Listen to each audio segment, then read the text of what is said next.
PowerShell is fun. Get the job done. Efficiency we love. It's like a glove. Cyber beats causing on repeat. Automate the night. Tell them on repeat. Automate the night. Till the morning beats. Automate the night. Till the morning light. Let go cruise me times. Counting on repeat. Counting on repeat. Automate the night. Till the night. Till the morning light. Till the morning light. Hello, everyone. It's time for episode 3 of PowerShell Is Fun with Harm. How are you, Harm, today? Fine. And you are somewhere else. You're not at home. I am in the office, actually, this time. Yes. With a nice view into some Black Forest hills. Yeah. Okay. So different settings, same people, same topics, but different. So for everyone who's joining, thanks for tuning in to episode 3. So the last one so far, at least under the Script Runner umbrella, so to speak. And we were actually thinking of maybe we're making this a monthly thing. Who knows? So before we start, let me just quickly take a look at our sponsors of this campaign, which is still ongoing. So we still have PowerShell Challenge going on. We still have Shorten the Code going on. And thanks to Packed Manning, PSConf.eu, we have some really great prizes that we can give away. And we have Xavier from the Belgium user group, who is in charge of checking all the Shorten the Code samples that we got in here. We got dozens of them already. So, and by the way, we will also have another live stream in October to talk about some of the results. So people can learn from it, which kind of brings me quickly to the next topic, which would be if you want to find out what's still cooking, so to speak, in Scriptember. You can go to scriptrunner.com/Scriptember, and then you see the calendar of all the things that we already have published, recorded sessions. Yesterday, my conversation with Jeffrey Snower went online. It's on YouTube. Already a lot of people watched it. We have our live stream today. And here, as you can see, on the 9th of October, we will have Shorten the Code results and learning session. And we still have a couple of tips that will be released, written by MVPs Alexander Nikolov and and Tobias Wertner. Yeah, and as I said, Shorten the Code is also still going on. So if you're interested, feel free to take part in the Shorten the Code campaign. All right, so so the last 2 times we started with a little game, and I think we thought, well, let's continue with that, right? Yeah. We have another one, which is already wrote a blog about that and a few other games in the past, and this is somewhat easier, and you can even hack that a little bit. So I will show you in a minute, but you can make it somewhat easier for yourself. Yeah. Okay. Now it's getting exciting. Now I'm interested. And so, by the way, of course, people, you should follow Harm's blog, which is PowerShellIsFun.com. So Yes. this is where you can find the article about the game you're going to show, but also the other topics that you're going to show. So yeah, just go there. A lot of things to learn when you're new to PowerShell, when you're already advanced, intermediate, it doesn't matter. There are a lot of stuff you can find there. Okay, I'm sharing my screen now. Second screen. Yeah. All right, perfect. So let's put it here. Yeah, see, and now I thought I shared my second screen, but it doesn't matter. So here we are. Okay. Is this readable enough? I can. Now I think now it's good. So let us switch to full screen. I think then it will be even better. Yeah. So I can read it, which is already is a good indicator already. I would say already. Yeah. Yeah. Cool. This is like the classic Hangman game, which you probably did on your when you were at school, just getting a word and doing the whole Hangman thing.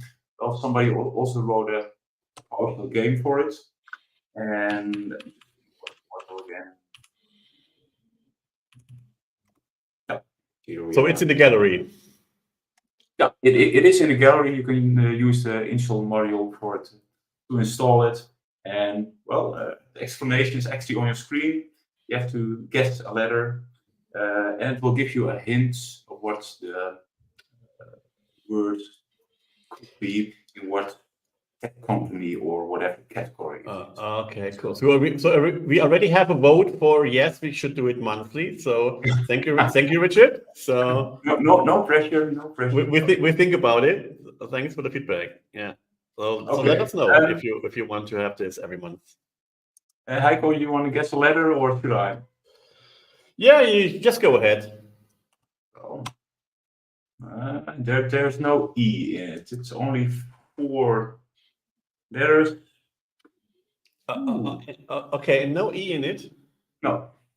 Okay. Ooh. Okay, you were thinking about Dell probably, no? Okay, so Dell has the E in it. So. But it's yeah, that's what I think. That's why you went for the E. But let's do a D. Maybe someone who's R. Wow, it's only 4 letters, and it is something in tech company. And maybe someone who is in the live stream can help us here. 4 letters, tech company. Because we're almost hanging here. Yeah. I can feel it already. The throat. Heiko, want to guess? Oh, let me just resize it. Yeah. N. No. Wow. Okay. 4 letters. It's difficult. I'm not sure, but I'll show you in a minute how you can manipulate this and actually know. We'll get to that. Really? I mean, maybe tech not necessarily means IT. Maybe it could be other tech. Yeah, it's probably too broad. Okay, I got 1 letter correct. The S. Okay. Even having difficulties to find companies with 4 letters. Anyway, with starting with S. I was just looking thinking about Suez, but that's of course not a tech company. Let's to another. No, there's no I in it too.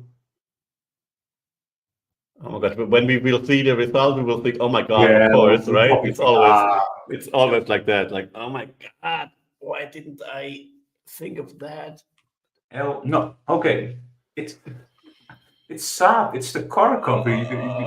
Okay, so that's tricky, right?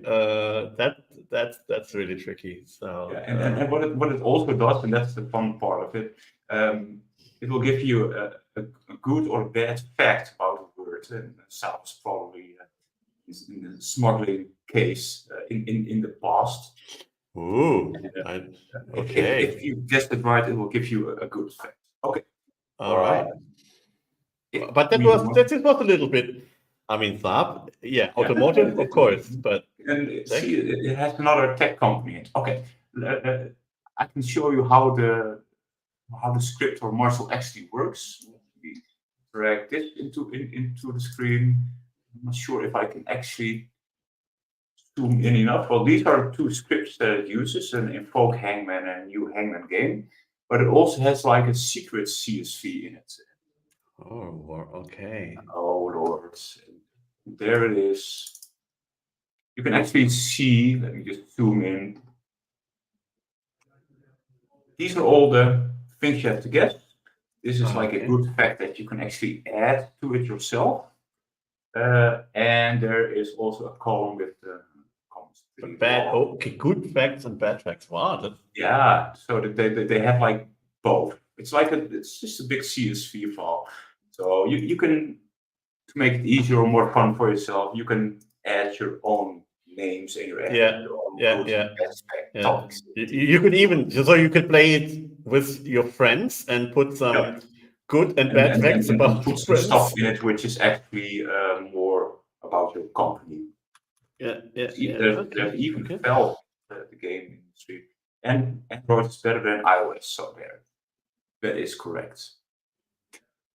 Okay, well, that might be people who have other opinions, but anyway, okay. So there's a good way to customize it for different occasions, different purposes. That's pretty cool. Yeah, that makes it easier and more relatable to you or your company. So yeah, and it's just a little something word a game that you can play while waiting. Yeah, I like it. It's Right. and it's again for me, like the games where everything has to be fast, and I'm stressed out, right? Like with Snake already, when it goes, it's like no, but this is like you can talk about it. It's you can communicate with the people who play it. Yeah, nice. And so this it's more fun, and the game itself is. Just open it in VS Code. And it's opened somewhere in my VS Code. Yeah, I'll just open this one as well. Now I'll just share my VS Code screen. Because the fun part of these apps or mini games is always seeing how they actually did it. Yeah. For me it is. So I should be sharing my screen. Let me just zoom in a bit again. Yeah, please. Yeah. Cool. So, and here you can actually see the secret CSV file that it uses. And it's just like a loop in which it asks you for a letter. Enter your first selection, and then it will just continue on guessing and either telling you that it was correct or it was not correct, and just counting the amount of numbers which you can guess until it's complete to the max stage, and then and it uses the invoke hangman function, which is this. And you can actually see the whole drawing. Okay. It's an ASCII art, of course. Yeah, nice. I like that. Yeah. And it just draws. So you can even modify this and perhaps even add some more steps or make it more graphical. It's an ASCII art. So. Okay, so that's definitely much more readable than the other two games, where the graphic part was just. Other games have like a complete GUI around it. Yeah. That's way harder than making a text-based game. Yeah. Absolutely. Yeah. So I like this more because it's easier to read and easier to Yeah. use. It more relates to us as writing PowerShell scripts, right? It's more relatable. Cool stuff. So it's in the gallery, so everybody can install it with install module. Yeah, it's just install module, PS Hangman, and you're good to go. You do have to import the module afterwards. It does not automatically include it in your session. Yeah. Perfect. And I already opened my other script, which I was working on last week. When we did the show, I was still working on it because it was a bit more complex. Wrote a blog post about it last week. And this is for getting all the Microsoft Graph permissions, because Microsoft Graph is difficult, and getting all the required permissions for it is even more difficult. And because you want to connect to Microsoft Graph with the least amount of permissions possible, and in order to do so, or actually know what permissions you do need, I wrote a function in which you can scan for commanded permissions or for all commands in a specific module, which you can output to your screen or to an Excel file or whatever you want. So that was the thing that I was working on last week, and it seems easy to script, but it's pretty complex, and I like to even write like progress bars in it, and that takes a bit more time. But let me run this. Switch off my screen again. Okay. Already have like an example here on my screen for two specific modules. Let me just minimize that to just one for the Microsoft Graph calendar, and it will go out and scan all the commandlets inside the module. We'll get all the permissions of it, and it will display it in your screen by default. So when you're working in your terminal and trying to update your script and getting the permissions, you won't have to leave your terminal. It will just display it there. And you can actually output all the permissions for all the commandlets that you have, but I think it took like almost 2 hours on my machine. Wow. to do that. And I don't have like a very light machine, pretty heavy machine, but it takes some time. It's probably not that efficient in getting all the permissions. Yeah, so you really just go for. So now it will display it on your screen, and just go to the top. For each commanded, it will tell you from which module it was, what version it was, and if there are permissions for it, it will tell you what the permissions are and what the description of it is, and even a bit more of explanation what it actually does. Yeah. Well, I think this is super helpful. I mean, because that's what actually people are struggling with, right? Because not just how to use Graph, but knowing which permissions I need. I mean, this is And you can also do it for a specific command attempt, because you don't have to do like the whole module. And I hope this works. You can even do it in a. Let me see what console with view.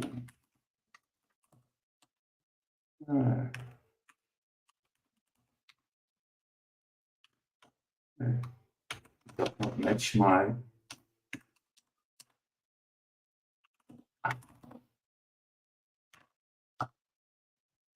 I'm not I'm not running this in PowerShell 7, so I'll just do it in a normal grid view.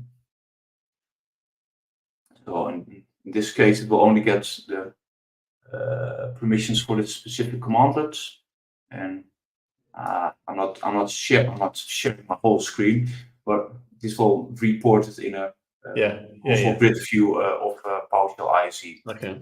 Okay. Yeah. So this made my life a lot more easier, because you can also read this from the Microsoft Learn documentation, obviously. But it takes a lot of browsing and getting what you need. So this is easier. Yeah, and this is also something you can do on a regular basis to see how things are changing. Yeah, because for some it does not have any permissions listed, but things might change and things will get updated. Yeah, yeah, absolutely. Yeah. Nice. I like that. This is one of the things that I use a lot. And what are the command lists that you use the most? Because when you shared your screen just now, I saw ISD open, sandbox open, so you were doing something. Yeah, you mean in the graph area or No, just in any PowerShell in thing. general? Yeah, Is so this because something that you use regularly? well, I have to say I'm using Doug's PSAI module quite a lot. So I use his invoke AI explain stuff for me sometimes. Actually, I did a session yesterday in a German conference about 10 one-liners to simplify M365. And I used quite a bit of the Teams and PNP PowerShell command lists recently to get some examples together. That was pretty cool. And actually, by the way, yesterday I was asking the attendants in the session, like, okay, who actually likes to use Graph PowerShell? And there was one guy who really said, yes, I like it. And what? You're the first one that I know of who said, yes, it's fun. But he was more of a developer, not so much of a IT system engineer. So he probably more Most sysadmins don't really like the new. Yeah, exactly. I do think they'll like the new Veenstra modules. Yeah. I mentioned that yesterday too. So that this is like, or maybe this is like a lesson learned on the Microsoft side, so that they know they have to improve the way it can be used. And the Veenstra PowerShell module, I guess, is hopefully the first and not the last step of simplifying the experience with Graph. As Richard said, right? Anything that makes Graph easier is good. I think many people agree with that. Absolutely. Yeah. Oh, and there was another thing that I wanted to show. I'm still working on that as well because those things change too. Let me share my window again. Yep. This is something that I use when I'm working on Exchange Online issues or when I'm working for a new client and I have to like discover their whole Exchange environment. This will scan all the DNS records because the problem is usually in DNS, of course, but it will scan all the DNS records for the mail domain so that you have like a good overview if your customer has DKIM enabled, DMARC, if they use DNSSEC for their domain, if they have their SPF records or records, it has a lot of includes in it as well. And it will output all the stuff that it finds to a nice table on your screen. I use this like for inventory purposes. So let's run this. Should I run this on your domain? Yeah, let's see. Where we might still have some issues, who knows? Okay. So as you can see, it's pretty fast because it's only DNS. But what it does, you can specify a domain and it will scan if the auto discover was done by an IP address, which it shouldn't be, or by a CNAME. Well, your email is probably in Office 365 and Exchange Online. You do have DKIM enabled because you can see the domain keys. You have DMARC enabled. You don't have DNSSEC enabled on your domain. And your MX record is this with all these SPF records in it. So you probably use HubSpot email for your website, I guess. That's correct. Yeah. And you're using Zendesk for your mail ticketing, I guess. There's a lot that you can determine just by looking at the email records. Yeah. This will show multiple includes in it. So this is the whole. You can do this on mxtoolbox.com as well. But for me, it's easier just to have it in my console. Yeah, absolutely. Yeah, exactly. Yeah. I think you can even do like multiple domains in it. Yeah.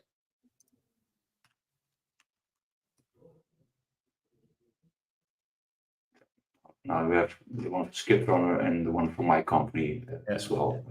Ours is a bit bigger, I see, but okay. Yeah, we use Topdesk, for example. So those are the things. If you just look at the email records, you can determine so much about a company. Yeah, true. Yeah, I mean, this is yeah, super helpful. Instead Yeah, of it's just going more for to like reconnaissance. Yeah. yeah, but instead of, as I said, going to a website and doing it, and I mean, if you're on the console anyway, so Yeah, I'm more of a console guy. It's yeah, always faster.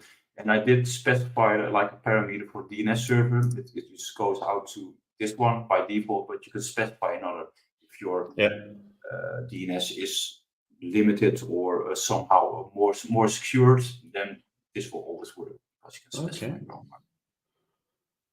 Yeah. very useful, I would say. Yeah. Yeah, but that's what it's all about. It's like making little tools, utilities for yourself Yeah. to make your Yeah. job a lot easier. For me as a consultant, this comes in use a lot of times. Yeah. Yeah, I can imagine. I mean, and that's how you get also like you have fun with it, right? It's like Yeah. you have a real use case, you have a script, it works, it helps you in your daily business. So Yeah. that's perfect. Yeah, I also have the same amount of scripts or type of scripts for AD. You always have to click and run a lot in AD to see what domain level things are, what's the domain. Yeah. All those Yeah. inventory scripts. Yeah.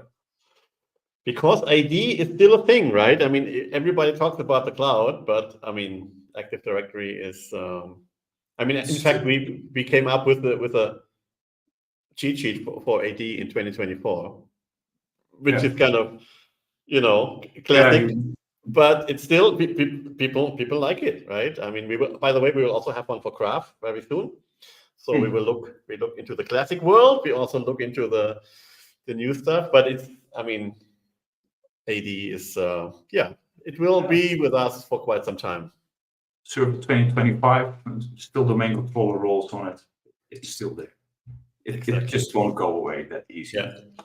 Yeah. Absolutely. Cool. Excellent. I mean, this was number one. I like the game already, and then the two things you showed are, I think, really helpful. And maybe the next. So if we continue with that, who knows? Maybe we should try to find a way to sneak in some PowerShell and music stuff as well, because we're kind of both in music, different kinds of music, but maybe that's also part of the PowerShell Is Fun. Perhaps you can make something for that as well. Yeah, exactly. Cool. Yeah. So that's I hope also for people who watch it now live or maybe later on the recording, that they find this useful. And again, to get more info, go to PowerShellIsFun.com. Pasted the link to your site already in the chat. Yeah. And